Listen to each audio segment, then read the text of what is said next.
এই ভয় পাইস না, বইটা বন্ধ কর। সমস্যাটা কি তোর? বই খোলা রেখে ঘুমাস কেন? জানোস না বই খোলা রাখলে শয়তানি পড়ে? খোলা রাখছস ভালো কথা, বাংলা বই রাখ। বাংলা না পারস বায়োলজি বই রাখ। কিন্তু না, তুই খোলা রাখছস ফিজিক্স বই। মানে ফাইজলামি নাকি? আমার কি মানুষ মনে হয় না?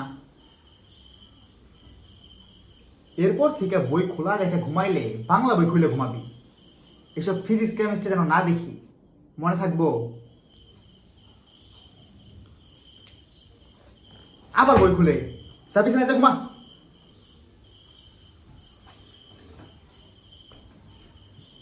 ফাইজলামি করতেছি।